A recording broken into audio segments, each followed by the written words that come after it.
So we saw female male part अच्छी तरह से एकदम हमने हर एक टर्म्स उसका पढ़ा. Let us try to understand about female part of flower, है ना? So पहली चीज तो ये तुमको पता होनी चाहिए, जो फीमेल रिप्रोडक्टिव वॉल होता है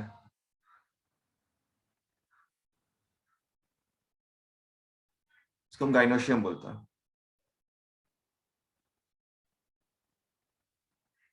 ठीक है. और जो इंडिविजुअल मेंबर होता है गाइनोशियम का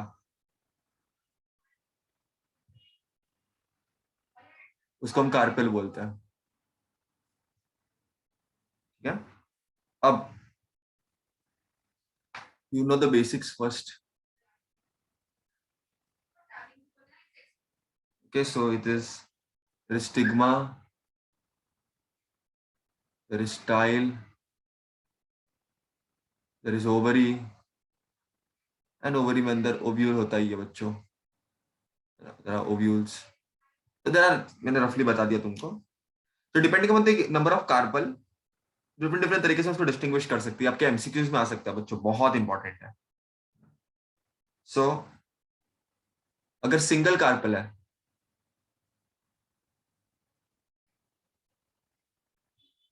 उसको हम बोलेंगे मोनोकार्पलरी. मोनो मतलब सिंगल. तो ये चीजें आपको पता होनी चाहिए, मोनोकार्पलरी. अच्छा, कहीं कहीं पे ऐसा भी होगा कि flower with many free carpals,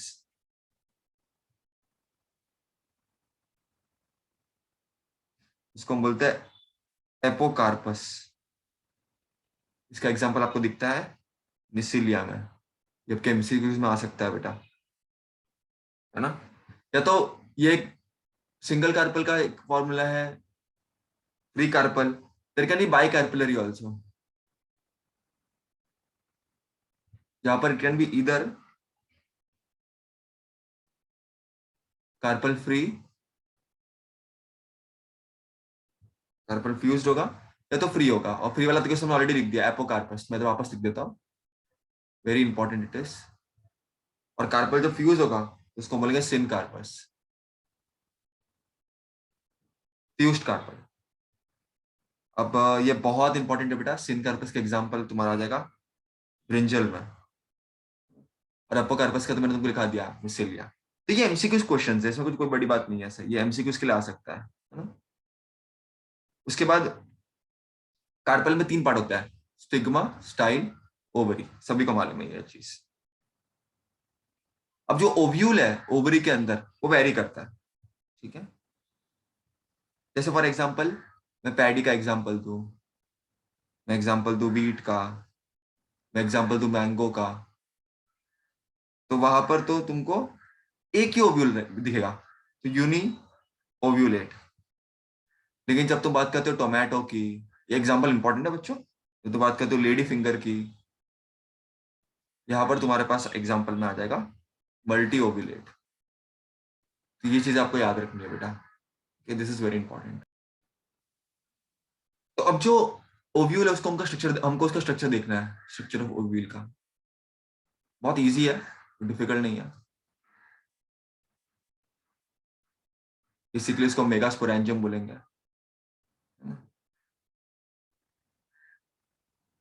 megasporangium. और बहुत सिंपल सा स्ट्रक्चर होता है, कुछ ऐसे कॉम्प्लिकेटेड नहीं है बिल्कुल भी.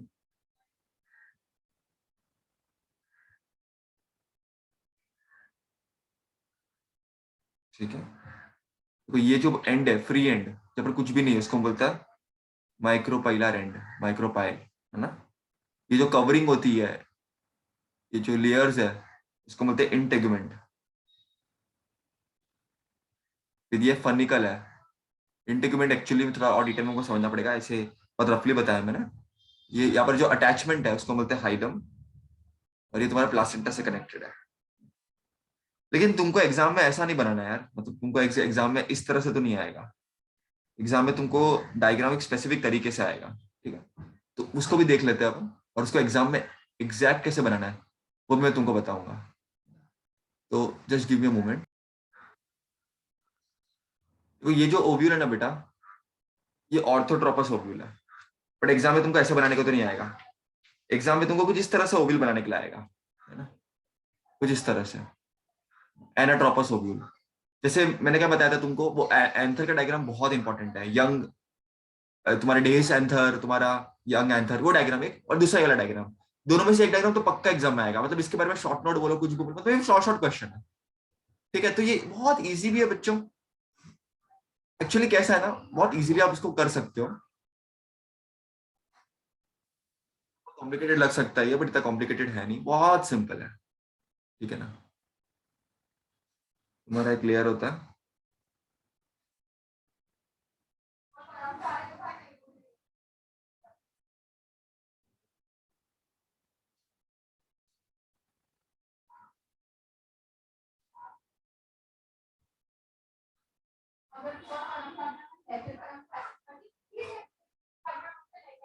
ठीक है, सो कुछ नहीं है, बहुत रफ है एक्चुअली डायग्राम। मैं रफली बताता हूँ तुम लोगों को कैसे क्या करना है। यहाँ पर एक फनिकल होता है जो कनेक्ट करता है ना, ये स्टॉक कनेक्ट करता है ओव्यूल को टू प्लासेंटा, है ना। तो बेसिकली कनेक्शन का पॉइंट है ये फनिकल। तो ये जो पॉइंट ऑफ अटैचमेंट है, जहां पर जो अटैचमेंट का पॉइंट है, उसको बोलते हैं hilum. So basically point of attachment of funicle, funicle को ओव्यूल से अटैच करने का पॉइंट को हाइलम बोलते हैं बच्चों। ठीक है, उसके बाद ये जो फ्री एंड है, जैसे मैंने तुमको बताया, उसको बोलते हैं माइक्रोपाइल एंड, है ना। उसके बाद ये जो एंड है, ये वाला एंड, इसको बोलते हैं चलाजा एंड। अब of course you have to protect it. जैसे हमने पोलन ग्रेन को अच्छी तरह से प्रोटेक्ट कर रहा था, टपेटम वगैरह सब कुछ स्ट्रक्चर्स थे अपने पास, तो यहाँ पर भी होंगे। देखो यहाँ पर, देखो इनर सेल्स होता है, उसको बोलते हैं न्यूसिलस। अब ये टिश्यू क्या है, इंटीग्यूमेंट से कवर्ड है। ये जो ये वाला लेयर है उसको बोलते हैं आउटर इंटीग्यूमेंट, ये इनर इंटीग्यूमेंट, इनर इंटीग्यूमेंट। तो इस तरह से कुछ ओवल का डायग्राम बनता है एक्चुअल देखा जाए तो। आगे ऑफ कोर्स बहुत मॉडिफिकेशन होंगे, बट रफ डायग्राम है एक्चुअली एक तरीके से। इन्होंने बहुत सारी चीजें और भी, देखो चलाजा है, या एम्ब्रियो सैक के बारे में बताऊंगा तुम लोगों को, लेकिन मेन देखो आउटर इंटीग्यूमेंट, इनर इंटीग्यूमेंट, ये हाइलम पॉइंट ऑफ अटैचमेंट है, फनिकल है, माइक्रोपाइल एंड, न्यूसिलस, प्लासेंटा, तो ये सब है। अब ये भी तुमको बताना है, लेकिन पहले इसको समझेंगे कि बनता कैसा है ये डायग्राम। तो तुमको यही बताना है, लेकिन डायग्राम एक्चुअली इस तरह से, ये इनिशियल स्टेज है। आगे आगे मॉडिफिकेशन होंगे, तो मॉडिफिकेशन को पहले हमको समझना पड़ेगा बच्चों, है ना? उसके बाद हम आगे कुछ बोल सकते हैं। तो पहले इसके बारे में कुछ रीडिंग लगाते हैं। अब रीडिंग लगाते हैं एग्जाम में कैसे लिखना है इसको, एग्जाम में आ गया ये। तो पहली चीज तो, an ovule develops inside the ovary of course, and it attached to the placenta, that we know right. किससे? By with the help of funicle. तो ये आप देखोगे ना बच्चों यहाँ पर, है ना, ये प्लासेंटा है। तो ये जो पूरा ओव्यूल है वो फनिकल से अटैच्ड है पूरा, है ना, विद द हेल्प ऑफ, अपने में प्लासेंटा रहता है, उनमें भी प्लासेंटा रहता है ना। ऑफ कोर्स उनको भी जरूरत है नरिशमेंट वगैरह, everything right. So even with the help of funicle it is connected to ovule, so that is a very fair point, है ना। The point of attachment of the funicle with the main body of ovule is called hilum. मैंने वही बताया ना तुमको, ये hilum funicle को main body से कनेक्ट करता है। तो ये जो अटैचमेंट है उसको बोलते हैं हाइलम, है ना। एंजियोस्पर्म्स की हम बात करें तो एनाट्रोपस फॉर्म सबसे इंपॉर्टेंट है ना। तो ये जो हम पढ़ रहे हैं बेसिकली, ये तुम्हारा जो है वो एनाट्रोपस ओव्यूली है। हाँ, माइक्रोपाइल तुम्हारा डायरेक्टेड डाउनवर्ड्स है ना। तो माइक्रोपाइल तुम्हारे फनिकल के एडजेसेंट है, देखो ये देख सकते हो तुम लोग ना। Ovule consist of central parenchymatic tissue, the nucellus. ये जो न्यूसिलस है तुम्हारा, इसके अंदर सेल्स है। इसके सेल्स को हम बोलते हैं मेगास्पोर मदर सेल, जैसे हमने उसमें भी बात की थी, है ना। हमने जैसे see it goes very same, ऐसे लर्निंग इतना डिफिकल्ट नहीं होना चाहिए, क्योंकि भाई हमने ऑलरेडी एक देखा हुआ है, हमने पीएमसी के बारे में देखा हुआ है ना। पोलन मदर सेल, वैसे इनमें होता है एमएमसी, मेगास्पोर मदर सेल। तो इनके कोई भी एक सेल डेवलप होगा, मियोसिस होगा, हैप्लॉइड फॉर्मेशन होगा, माइटोसिस होगा, प्रोसेस होगा, और इवेंचुअली बनेगा तुम्हारा ओव्यूल, तुम्हारा प्रॉपर एम्ब्रियो साइक बनेगा, जो तुमने 9 10th में पढ़ा हुआ है। तो हम एक्चुअली लास्ट 10th में हमको लास्ट का था पूरा, कि भाई एम्ब्रियो साइक के अंदर एंटीपोडल सेल होता है, एक सेल होता है, सिनर्जिस्ट होता है, तुमको ऑलरेडी पता है।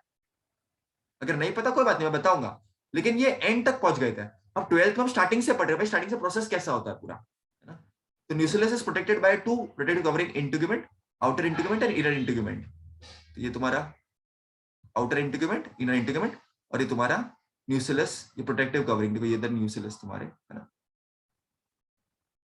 तुम्हारा न्यूसिलस है, पर सेल्स है। The narrow opening and apex of ovule is called micropyle, यहाँ पर माइक्रोपाइल है। चलाजा तुम्हारे बेस पर है ना, ये माइक्रोपाइल के अपोजिट है। माइक्रोपाइल और चलाजा देखो अपोजिट अपोजिट है ना। एंड एम्ब्रियो सेक के बारे में हम पढ़ेंगे कि वो कैसा बनता है, हम डायरेक्टली देखेंगे नहीं। सो एग्जाम में आपको ओन वर्ड्स में देखो, डायग्राम सीख लो। एक बार डायग्राम सीख गए तो कुछ डिफिकल्ट नहीं है। तो डायग्राम को देख के तुम बता सकते हो कि भाई फनिकल ओव्यूल को प्लासेंटा से कनेक्ट कर रहा है, हाइलम पॉइंट ऑफ अटैचमेंट है, न्यूसिलस को प्रोटेक्टिव कवरिंग है, आउटर इंटीग्यूमेंट इंटर इंटीग्यूमेंट। फिर चलाजा और जो तुम्हारा माइक्रोपाइल अपोजिट एंड पर है। इसको आपको डायग्राम को समझ के करना है, सेम जैसे एंथर में था, राइट बच्चों। So this is very simple. वो हम समझने की ट्राई करते हैं कि भाई देखो न्यूसिलस में बहुत सारे सेल्स हैं, ये तुमने देख लिया, न्यूसिलस में बहुत सारे सेल्स हैं, ठीक है। कुछ बातें समझना बच्चों, न्यूसिलस के बहुत सारे सेल्स हैं, and one of the cell in nucellus act as megaspore mother cell. तो कुछ डिफिकल्ट नहीं है बेटा, वहां पर भी था तो यहाँ पर भी है, मेगास्पोर मदर सेल, जो कि बेसिकली डिप्लॉयड होता है, ठीक है। अब उनका ही प्रोसेस होगा आगे, बहुत सिंपल है। इस प्रोसेस को हम बोलते हैं मेगास्पोरोजेनेसिस,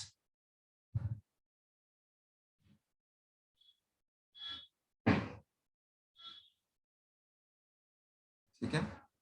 न्यूसिलस में सेल्स है,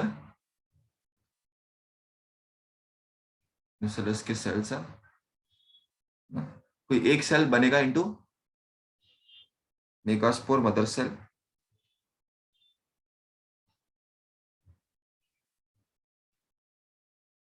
मेगास्पोर मदर सेल।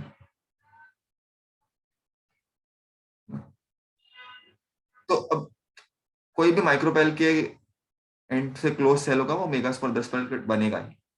तो अगर आप देखोगे इसको अच्छी तरह से, एक्चुअली न्यूसिलस है और ये तुम्हारा अंदर एमएमसी डिप्लॉयड है, इवन ये न्यूसिलस है, ये भी डिप्लॉयड है ना। न्यूसिलस है ना ये बच्चों, ये तुम्हारा डिप्लॉयड है। अब समझने की ट्राई करना, से मियोसिस होगा, मियोसिस की वजह से तुमको बाहर का तो एक स्ट्रक्चर है ही तुम्हारा, लेकिन मियोसिस में क्या बनता है, हैप्लॉइड गैमेट्स बनता है। तो अंदर तुम्हारे 4 हैप्लॉइड गैमेट्स बनते हुए दिखेंगे तुमको, इसको हम बोलते हैं 4 हैप्लॉइड मेगास्पोर, 4 हैप्लॉइड। वो फर्दर डेवलप होता है, ये चार, ये चार आगे फर्दर डेवलप होता है into into nothing but something called as functional megaspore, functional megaspore. इसमें फिर माइटोसिस होगा, माइटोसिस होगा। ये एंथ है ना, ये हैप्लॉइड थे, अब तो ये हैप्लॉइड हो जाएगा, 23 हैप्लॉइड जिसको हम बोलते हैं। फिर आगे बस माइटोसिस होगा, एक न्यूक्लिया था उससे 2 न्यूक्लिया होंगे, इसको बोलते हैं जो फ्री माइटोसिस होता है तुम्हारा, वो चालू हो जाएगा। फिर बस और कुछ नहीं, वैक्यूल धीरे धीरे फॉर्म होना, वैक्यूल इधर 2, फिर आगे फिर माइटोसिस आगे और कंटिन्यू होगा बच्चों। तो ये कुछ नहीं है बेसिकली, अंदर अंदर माइटोसिस हो रहा है, 4 न्यूक्लिया है। फिर धीरे धीरे क्या होगा, आगे और माइटोसिस होगा, और आगे जब माइटोसिस होगा बच्चों तो तुमको एक प्रॉपर स्ट्रक्चर मिलेगा, तो तुमने सबसे पहले देखा था तुम्हारे सिलेबस में, तुमने सबसे पहले पढ़ा है। 8 सेल्स थे ना, देखो ना, 4 थे, 4 थे, फिर 8 बनेंगे ना, 1 2 3 4 5 6 7 8। तो ये अपने आप को अरेंज करेंगे, और ये तुमने एक्चुअली देखा हुआ है 10th स्टैंडर्ड में, लेकिन इसकी मिस्ट्री आज सॉल्व हुई कि ये बनता कैसे है पूरा। तो तीनों सेल्स का नाम है एंटीपोडल्स, आई एम श्योर आप लोगों ने सुना है इसके बारे में। ये आपके 2 बीच में है पोलर न्यूक्लिया है, डेफिनेटली आपने 10th में देखा है, ये हो ही नहीं सकता कि आपने नहीं देखा है। और इधर तुम्हारे 2 सेल्स है जिसको बोलते हैं सिनर्जिस्ट, और ये तुम्हारा एक है एक्स सेल, काम खत्म हो गया। तो ये तुम्हारा female gametophyte actually, female gametophyte. इसको हम, ये स्ट्रक्चर को हम एम्ब्रियो सैक भी बोलते हैं बच्चों, तो आपने एग्जैक्टली क्या देखा अभी? आपने यही देखा कि ये देखो, ये आपने ना स्टार्ट, इन्होंने डायरेक्टली एम्ब्रियो से भी पहले बता दिया था, बट इसका डेवलपमेंट समझना भी इंपॉर्टेंट है। तो डेवलपमेंट एग्जाम में क्वेश्चन आ सकता है बेटा, तो आपको क्या लिखना है? तभी एग्जाम में क्वेश्चन आया तो आपको पूरा लिखना है ये वाला, डेवलपमेंट ऑफ फीमेल गैमेटोफाइट। आएगा तो 4 मार्क के लिए आएगा, बहुत इंपॉर्टेंट है, बहुत इंपॉर्टेंट क्वेश्चन है। तो न्यूक्लियस से हमको मेगास्पोर मदर स्पेल मिला, मियोसिस से 4 हैप्लॉइड मेगास्पोर्स बने, है ना। फिर एम्ब्रियो सैक का डेवलपमेंट चालू होगा, तो क्या होगा बेसिकली, कोई एक, है ना, एक किसी एक की ग्रोथ होगी, तो माइटोसिस होगा, फिर 2 न्यूक्लियर, 4 न्यूक्लियर, और फिर बस फाइनल स्ट्रक्चर बना देने का, खत्म हो गया, खत्म हो गया। फिर एंटीबॉडल्स, बहुत सिंपल एक्चुअली, कुछ नहीं है, मेगास्पोर मदर सेल, मियोसिस से 4 हैप्लॉइड मेगास्पोर्स बने, फिर किसी एक का डेवलपमेंट हुआ, पहला माइटोसिस, दूसरा माइटोसिस, तीसरा माइटोसिस, एमसीक्यू भी आ सकता है ये, और फिर तुमको प्रॉपर स्ट्रक्चर मिल गया ये तुम्हारा, जो तुमने 9th-10th में देखा हुआ है। ठीक है, जो प्रोसेस है फीमेल गैमेटोफाइट का डेवलपमेंट, मेगास्पोरोजेनेसिस, है ना, ये मेगास्पोर मदर सेल से स्टार्ट होता है ना। अब क्या होता है बेसिकली, ट्री माइटोटिक डिवीजन होता है ना, आपको पोलर न्यूक्लियर मिलता है, ये पूरा एग अपैरेटस आपको मिलता है, और सिनर्जिस सेल्स एक हेयर लाइक प्रोजेक्शन शो करते हैं, जिसको हम बोलते हैं फिलीफॉर्म अपैरेटस, जो पोलन टिप को एग की तरफ गाइड करता है। तो ये पूरा केमिकल एफिनिटी बननी शुरू हो रही है अब। फिर हमने एम्ब्रियो सैक देखा कैसे बनता है, न्यूक्लियस के बारे में देखा, सेकेंडरी न्यूक्लियस के बारे में देखा। तो आपको बस जो जो डायग्राम में देखा आपको ओन वर्ड्स में लिखना है बस, है ना। ये पूरा का पूरा आपका पूरा पार्ट 1 कंप्लीट करता है। तो एक्चुअली अभी ये पूरा का पूरा ज्यादा इंपॉर्टेंट है, क्योंकि आगे का पार्ट तो बहुत ही सिंपल है, पॉलिनेशन तो बहुत ही सिंपल है। पॉलिनेशन तुमको पढ़ना है कि भाई कैसे बेसिकली तुम्हारा पोलन ग्रेन एंथर से स्टिग्मा में ट्रेवल करता है, विंड के थ्रू, पानी के थ्रू, वॉट एवर, प्लांट से प्लांट के थ्रू, इंसेक्ट्स के थ्रू, कैसे, फिर कैसे, क्या प्रॉब्लम हो सकती है इसमें अगर होने के टाइम पे। फिर लास्ट में हम देखेंगे डबल फर्टिलाइजेशन, जो तुमको ऑलरेडी तुमने पढ़ा हुआ है। फिर कुछ नहीं, 2-3 शॉर्ट नोट्स है, सीड, फ्रूट और parthenocarpy, and the chapter is over. मतलब इतना ही तुमको पढ़ना है, दैट्स इट। तो अच्छा खासा तुम्हारा हो चुका है ये।